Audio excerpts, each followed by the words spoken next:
የታሪካችን መጋረጃ የሚከፈተው ወላጆቿን በንጥቂያ በወሰደ የጀልባ አደጋ ሳቢያ ሰፊው ውቅያኖስ ላይ ለብቻዋ በምትዋኘው ሺያሚ በተባለች ሕፃን ልጅ ነው። በስቃይና በፍርሃት ውስጥ ሆና በሞት አፋፍ ላይ ስትንሳፈፍ ከቆየች በኋላ አንድ አሳ አጥማጅ ሲያገኛት ከአዳኙ ጎን ደግሞ ልክ እንደሷ በዕድሜ የሚመጥን ሌላ ትንሽ ልጅ አብሮት ይገኛል። የልጁ አባትም በብርድ ለምትንቀጠቀጠው ሺያሚ ሰውነቷን እንድታደርቅና ሙቀት እንዲሰማት ፎጣ ይሰጣታል። ምንም እንኳን ካለችበት የድንጋጤ ዓለም ሊያወጧት ቢሞክሩም ማልቀሷን ግን አታቋርጥም። ከዚች ዓለም ላይ ከቤተሰቧ የቀራት ብቸኛ መታሰቢያ በእናቷና በእሷ ፎቶ ያጌጠው የአንገት ሐብሏ ብቻ ይሆናል። ከ12 ዓመታት በኋላ ጊዜው ይነጉድና ያቺ ሕፃን ልጅ ወደ ውብ ወጣትነት ተለውጣ በአንድ የሕግ ተቋም ውስጥ ለጋኦ ለተባለ ጠበቃ በአጣሪነት ስትሰራ ትታያለች። አንድ ቀን ታዲያ አለቃዋ ጋኦ ከቅርብ ጓደኛው ጄኬ ጋር ሲገናኝ ሺያሚ በንግግራቸው ውስጥ ባትሳተፍም ያላት ልዩ የከንፈር እንቅስቃሴ የማንበብ ችሎታዋ የሁለቱን ሚስጥራዊ ውይይት በዝምታ እንድትከታተል ያስችላታል። ጄኬ ወደ ተቋሙ የመጣበት ዋና ምክንያት ራቅ ባለ ደሴት ላይ ሪዞርት የሚያስተዳድረውን ዩል የተባለ ነጋዴን የፋይናንስ ሁኔታ በድብቅ የሚያጣራለት ታማኝ ሰው ስለሚፈልግ ሲሆን ዩል በማጭበርበር ተግባር ላይ ተሰማርቶ ከተገኘም ክስ ለመመስረት መዘጋጀቱን ሺያሚ ከንፈሮቻቸውን እያነበበች ትረዳለች። ይህንን ተከትሎም አለቃዋ ጋኦ ይህንን ከባድ ተልዕኮ ለሺያሚ ሲሰጣት እሷም አዲስ ተጋቢዎች በብዛት ወደሚጎርፉባትና የፍቅር መዳረሻ ወደ ሆነችው የማሌዥያ ላቪው ደሴት በጀልባ ተሳፍራ ወዲያውኑ ታመራለች። ጉዞ እንደተጀመረ በድንገት የባህር ላይ ወንበዴዎች መርከቧ ላይ ጥቃት ሲሰነዝሩና አንዲትን ሙሽራ በቁጥጥር ስር ሲያውሉ ሺያሚ ሙሽራዋን ለማትረፍ ባደረገችው የጀግንነት ሙከራ ጫማዎቿን አውልቃ በወንበዴዎቹ መሪ ላይ ትወረወርበታለች። ነገር ግን ሁሉም ድርጊት ሙሽራው ለሙሽራዋ ያለውን ፍቅር ለመፈተን ያዘጋጀው ትወና እንደሆነ ሲገለጽ የወንበዴዎቹ መሪ ፊቱን ስለጎዳቸው ካሳ እንድትከፍለው ይጠይቃታል። ሙሽራዋ ግን በትወናው ጥራትና በሙሽራው ድርጊት እጅግ ስለምትደሰት ብዙ ጉርሻ ትሰጣቸዋለች። ወንበዴዎቹም የዝግጅቱ አዘጋጆች መሆናቸውን የሚጠቁም ማስታወቂያ እያውለበለቡ መርከቧን ለቀው ሲሄዱ ሺያሚ አስደንጋጭ የሆነውን እውነታ ትገነዘባለች። የወንበዴዎቹ መሪ ከጄኬ በተሰጣት ትዕዛዝ መሰረት ልታጠናው የመጣችው ዋናው ኢላማዋ ዩል ራሱ ይሆናል። ይህ ክስተት ሺያሚ በዩል ላይ ያላትን ግምት ሙሉ በሙሉ ያበላሽና ስለ ባለጌ ባህሪው የመጀመሪያውን መጥፎ ስዕል በጭንቅላቷ ውስጥ ይቀርጽባታል። በዚህም የተነሳ ለእሱ ያላትን ጥላቻ በግልጽ በማሳየት አንድ ነገር ሊጠይቃት በሚሞክርበት ቅጽበት ሙሉ በሙሉ ችላ ብላው ትሄዳለች። በኋላም በአንድ መጠጥ ቤት ውስጥ እያለች ዩል በበርካታ ቆንጆ ሴቶች ታጅቦ ሲገባ ትመለከተዋለች። ወደ እሷ ጠጋ ብሎ ሊያናግራት ሲሞክርም ዳግመኛ ችላ ስትለው ዩል ያደረገችውን ሄድሴት በድንገት ከጆሮዋ ላይ በመንጠቅ ወደ አጭር ጭውውት ያስገድዳታል። በዚህ መሃል ቺከን የተባለ ከዩል ሰዎች አንዱ ሲመጣ ኢላማቸው እንደደረሰ በሹክሹክታ ይነግረዋል። ይህ ኢላማም ዩል በደሴቱ ላይ ለእረፍት የሚመጡ ሴቶችን በመቅረብ በሪዞርቱ እንዲቆዩ በማሳመን ብዙ ገንዘብ የሚያገኝበት የተለመደ የማጭበርበሪያ ስልቱ መሆን ይገለጻል። አካባቢው ላይ ያሉትን ሴቶች ትኩረት ለመሳብ የሚፈልገው ዩል እሱ ልጅ እያለ ሺያሚ የምትባል ውለታ ቢስ ልጅ ልትሰምጥ ስትል በአንድ አሳ አጥማጅ ከሞት ከተረፈች በኋላ የገዛ ፍቅረኛውን እንደነጠቀችው የሚገልጽ የፈጠራ ታሪክ መተረክ ይጀምራል። ይህንን የውሸት ትረካ በቅርብ ርቀት ሆና የምታዳምጠው ሺያሚ በንዴት ስሜት ተሞልታ ልትጋፈጠው በምትሞክርበት ቅጽበት ዩል በምላሹ ምንም እንዳልተፈጠረ በማስመሰልና እሷን በቅጽበት ዝም በማሰኘት ከስፍራው ይርቃል። ከተወሰነ ጊዜ በኋላ ከገባችበት ድንዛዜ ስትነቃ የኪስ ቦርሳዋና ፓስፖርቷ እንደተሰረቁባት የምትረዳው ሺያሚ በቀጥታ ወደ ዩል በመሄድ ቢያንስ ፓስፖርቷን አስመልሳ ደሴቱን ለቃ ለመውጣት የሚያስችላትን ገንዘብ እስክታገኝ ድረስ የምትሰራው ስራና ማረፊያ ቦታ እንዲሰጣት ትማጸነዋለች። በሁኔታዋ ልቡ የተነካው ዩልም በሪዞርቱ ውስጥ እንድትሰራ እድሉን ይሰጣታል። በሪዞርቱ ስራ ከጀመረች በኋላ ከሽንት ቤት ጽዳት ጀምሮ እንግዶችን እስከ ማስተናገድ ድረስ በርካታ ስራዎችን የምትሰራው ሺያሚ አንድ ቀን ዩል በጣም ተቀራርበው ቢጠራትም መልስ ባለመስጠቷ በድንገት በቁጣ ይገነፍላል። አልፎ ተርፎም በእጁ የያዘውን ጠርሙስ ሊወረውርባት ይቃጣዋል። ይህ ክስተት በዩል ላይ ጥርጣሬ እንዲያድርባት ስለሚያደርግ እንቅስቃሴውን በድብቅ መከታተል ትጀምራለች። በዚህም ክትትሏ ዩል አንዳንድ እንግዶችን ይዞ አንድ ሚስጥራዊ አምልኮ ስነ ስርዓት ለማከናወን ወደ አንድ ስፍራ ሲወስዳቸው ትመለከታለች። ዩልና እንግዶቹ ለረጅም ሰዓት ባለመመለሳቸው ስትጠብቃቸው የነበረችው ሺያሚ እንቅልፍ የሚወስዳት ሲሆን ቪዲዮውን እዚህ ድረስ ከተመለከታችሁ ተመችቷችኋል ማለት ነው። ቪዲዮውን ላይክ፣ ቻናሉን ደግሞ ሳብስክራይብ ማድረግ እንዳይረሳ እያልን ወደ ታሪካችን እንመለሳለን። በማግስቱ ጠዋት ሲመለሱ አንዲት ሴት በእቅፍ ውስጥ ሆና ስታለቅስ ስትመለከት በዩል ላይ ያላት ጥርጣሬ ከምን ጊዜውም በላይ ይጸናል። በአንድ ወቅት ለወርሃዊ ግብይት አብረው በወጡበት ቅጽበት ሺያሚ የዩልን አንድ የተለየ ባህሪ የምታስተውል ሲሆን እሱም ግራ ሲገባው ወይም ሲጨነቅ እግሮቹን ያለማቋረጥ ማንቀሳቀሱ ነው። በዚያች ምሽት ዩል በቀን ውስጥ ያገኘውን ትርፍ በማስላት ላይ ያለ ለመጀመሪያ ጊዜ ሺያሚ በእንቅልፍ ልቧ ስትራመድ በማየቱ ይደነግጣል። በቀጣዩ ቀን ሶፊና ሃው የተባሉ ጥንዶች ለሰርጋቸው በሪዞርቱ ለመቆየት በማቀድ የሰራተኞችን ክፍል ጨምሮ መላውን ሕንፃ ስለሚከራዩ ዩል በስምምነቱ መሰረት ሰራተኞቹን ለተወሰነ ጊዜ ወደ ድንኳን ያዛውራቸዋል። በዚያው ምሽት ሺያሚ ዩል የሪዞርቱን የፋይናንስ መግለጫዎች ሲፈትሽ ከተመለከተች በኋላ ዩል ለአስቸኳይ ጉዳይ ከቢሮው ሲወጣ የምትጠብቀውን አጋጣሚ ታገኛለች። ወዲያውኑም በድብቅ ወደ ቢሮ በመግባት መግለጫዎቹን በፍጥነት ኮፒ አድርጋ ላለቃዋ ትልካለች። ይህንን ተከትሎም ሺያሚ በቪዲዮ ጥሪ በቅርቡ ወደ ቤጂንግ እንደምትመለስ ላለቃዋ ስትነግረው እሱ ግን ምርመራዋን አጠናክራ እንድትቀጥልና ተጨማሪ መረጃዎችን እንድታገኝ ያዛታል። አንድ ምሽት ሃው ሲጋራ ካጨሰ በኋላ ሶፊ እንዳታውቅበት በክፍል ውስጥ የአየር መዓዛ ሲረጭ ገላውን ታጥቦ ሲመለስ ቀድሞውኑ ክፍል ውስጥ በነበረችውና በእንቅልፍ ልቧ በምትራመደው ሺያሚ ይደነግጣል። እሷን ከክፍሉ ለማስወጣት ሊያነሳት በሚሞክርበት ወቅት በድንገት ወደ ክፍሉ የምትመጣው ሶፊ ሁኔታውን በተሳሳተ መንገድ በመረዳት በድንጋጤ ትጮኻለች።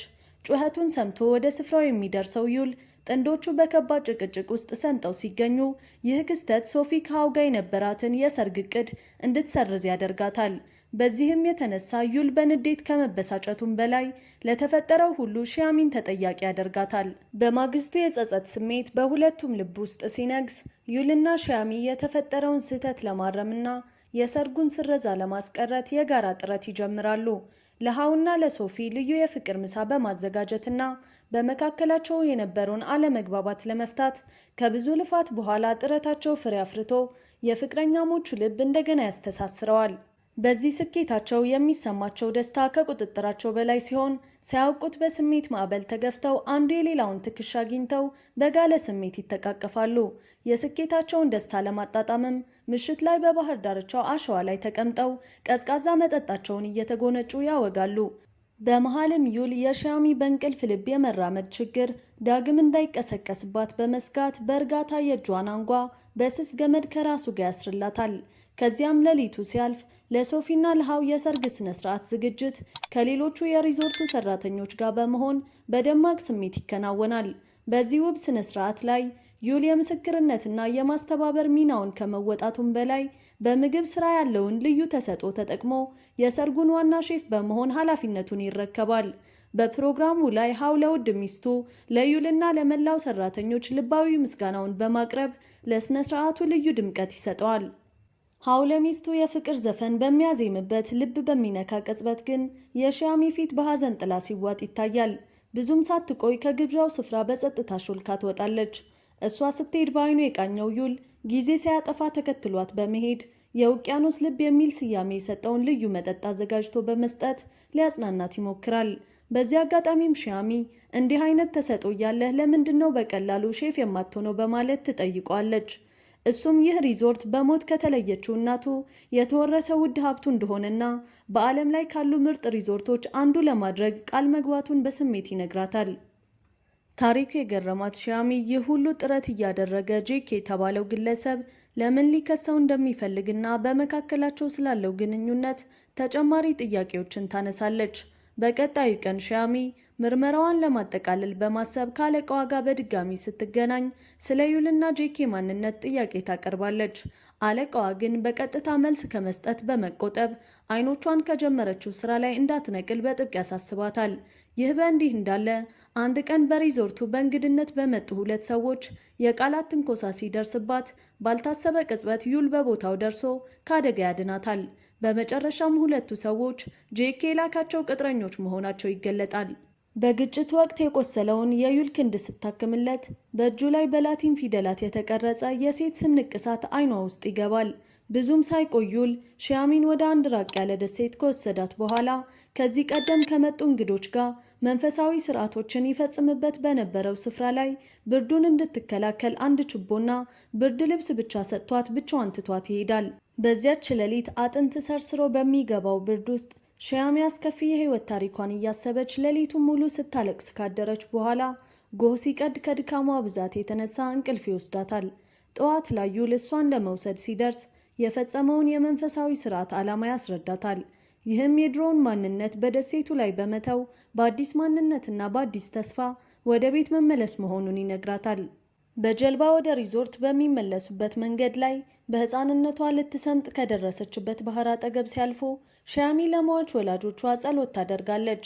ነገር ግን በጉዟቸው መሃል ጀልባቸው ነዳጅ በመጨረሱ ዩል በአቅራቢያው ወደምትገኝ አንዲት ደሴት ጀልባውን ሲያስጠጋ ደሴቱ የጄኬ ግዛት ሆኖ ይገኛል። ከሁሉም በላይ ደግሞ በአጋጣሚ ጄኬ ራሱ በቦታው ቆሞ ይጠብቃቸዋል። የገመቱት እውነት ባልጠበቁት መንገድ ሲጋለጥ ዩል በመጨረሻም ሺያሚ ለጄኬ እንደምትሰራ ይደርስበታል። ነገሩን ይበልጥ ውስብስብ በሚያደርግ መልኩ ደግሞ ጄኬ እሱና ዩል የአንድ አባት ልጆች መሆናቸውን ሲገልጽላት ሺያሚ በሁለት ፍላጎቶች መካከል በሚያደርጋት ከባድ ውስጣዊ ትግል ውስጥ አልፋ በመጨረሻ ዩልን ለመከላከል ትወስናለች። ሺያሚ ወደ ሪዞርቱ ስትመለስ ዩል አሁንም በብስጭት የተሞላ ቢመስልም ሶፊ ወደ እሷ በመቅረብ የዩል ውጫዊ ንዴት የውስጣዊ ጭንቀቱ ነጸብራቅ እንደሆነና ስለ እሷ ከልቡ እንደሚያስብ ትነግራታለች። ይህ በእንዲህ እንዳለ ዩል የሺያሚን የተቀደደ ድንኳን ሲያስተካክል ቦርሳዋን መሬት ላይ ወድቆ በማግኘቱ ፓስፖርቷም ሆነ ሌላ ዕቃዎቿ ፈጽሞ እንዳልጠፋ በመረዳት የውሸቷን ሚስጥር ለራሱ ይዞ ዝምታን ይመርጣል። ዩል ከአንድ ወሳኝ ደንበኛው ጋር በስብሰባ ላይ በሚሆንበት ወቅት ከዚህ ቀደም የከዳው ሰራተኛው ቺከን ይህንን አጋጣሚ ተጠቅሞ በድብቅ ወደ ቢሮ በመግባት ከዩል ላፕቶፕ ላይ የድርጅቱን ሕልውና የሚወስኑ ወሳኝ መረጃዎችን ይገለብጣል። ዩል ከስብሰባው ሲመለስ ግን ምንም ነገር እንዳላወቀ ሰው ለቺከን የእሱንና የሴት ጓደኛውን የሰርግ ወጪ በሙሉ እንደሚሸፍንለት በደስታ ይነግረዋል። ይህ ያልተጠበቀ ደግነትም የቺከንን ሕሊና በመውቀስ አለቃውን በመክዳቱ ከባድ የጸጸት ስሜት ውስጥ ያስገባዋል። ከጥቂት ቀናት በኋላ የምርጡን ሪዞርት ማንነት የሚገልጸው ማስታወቂያ ሲወጣ የደቡብ ምስራቅ እስያ ውድድር አሸናፊ የዩል ሪዞርት ይሆናል። ነገር ግን ተቀናቃኙ ጄኬ ይህንን ውሳኔ ለመቀበል ፈቃደኛ ሳይሆን ይልቁንም ዩልን በማጭበርበር በመክሰስ ሺያሚ ለዩል ትሰልል እንደነበር የሚያሳዩ ማስረጃዎችንና ምስክሮችን ያቀርባል። በዚህ ውጥረት በነገሰበት ቅጽበት ሺያሚ የጄክን ክስ ለማስተባበል ስትነሳ ለችሎቱ የምትገልጸው ነገር ቢኖር አንደኛው ጆሮዋ ምንም እንደማይሰማና የሌላኛው የመስማት ችሎታዋ ደግሞ 30% ብቻ እንደሆነ ነው። ይህ ልብ የሚሰብር ምስክርነቷም ዳኞቹ በውሳኔያቸው እንዲጸኑና የጄኬን ክስ ውድቅ እንዲያደርጉት ያደርጋል። የፍርድ ቤቱ ጫጫታ ረጭ ሲል ሺያሚ በድብቅ ስትታገልበት የነበረው የመስማት ችግር ባመጣባት መራራ የህይወት ፈተና ውስጥ ትሰምጣለች። በተለይም የቀድሞ የወንድ ጓደኛዋ ደንቆሮ በማለት ብቻ ጥሏት የሄደበትን አሳዛኝ ጊዜ በሐዘን ታስታውሳለች። በዚህም የተነሳ ጥልቅ ህመሟን የቀሰቀሰባትን ይህንን ቦታ ለቃ ለመሄድ ትወስናለች። ዩል ውሳኔዋን ሲሰማ ወዲያውኑ ተከትሏት በመሄድ እንድትቀርብ ይማጸናትም፣ ሺያሚ ግን በውሳኔዋ ትጸናለች። ወደብ ላይ ደርሰው በመለያየት ዋዜማ ላይ ዩል ስለ እሷ ብቻ የጻፈውን የግል ማስታወሻ የያዘ ፍላሽ ይሰጣታል። ማስታወሻው እንደሚገልጸው ዩል ሺያሚን ከመጀመሪያው ቀን ጀምሮ ሲወዳት እንደነበርና መስማት እንደማትችል የተረዳውም አንድ ቀን ድምፁን ከፍ አድርጎ ቢጠራትም ምላሽ ሳትሰጠው ስትቀር ነው። ከዚህም በተጨማሪ ሺያሚ በራሷ ሰርግ ዕለት የተዘፈነውን ዘፈን መስማት ባለመቻሏ ምን ያህል እንዳዘነች ተገንዝቦ ጥሩ መጠጥ በማዘጋጀት ሊያጽናናት እንደሞከረና የሐዘን ስነ ስርዓቷን በምትፈጽምበት ጊዜም ብቻዋን እንዳትሆን ሌሊቱን ሙሉ ከጎኗ እንደነበር ማስታወሻው በዝርዝር ያሳያል። ዩል ለሷ የነበረውን ጥልቅና ድብቅ ስሜት የሚተርኩትን እነዚህ ጽሑፎችን በሙሉ ስታነብ ሺያሚ በድንጋጤ በተቀላቀለ ስሜት ተውጣ ዩልን ለማግኘት በፍጥነት ወደ ሪዞርቱ ትመለሳለች። ነገር ግን እሷ ስትደርስ የነፍሷ ወዳጅ ዩል ቀድሞ ከቦታው መሄዱን ትረዳለች። የዩል እናት ልጇ ለሺያሚ የተወውን ደብዳቤ በእጆቿ ስታስቀምጥ ሺያሚ በገጾቹ መካከል የዩልን የሼፍነት ህልም ለማሳካት የነበረውን ጥልቅ ፍላጎት ትመለከታለች። ከዚህም ባሻገር ራሷን እንድትሆንና የመስሚያ መሳሪያዎቿን በድፍረት እንድትጠቀም የሰጣትን ልባዊ ምክር ታነባለች። ይህ ልብ የሚነካ መልእክት የሺያሚን አይኖች በእንባ ቢያርሰውም ውስጧ ግን ባልታወቀ ምክንያት በጥልቅ መረጋጋትና እፎይታ በመሞላት ሕይወቷን በአዲስ መተማመን ለመቀጠል የሚያስችል ብርታት ታገኛለች።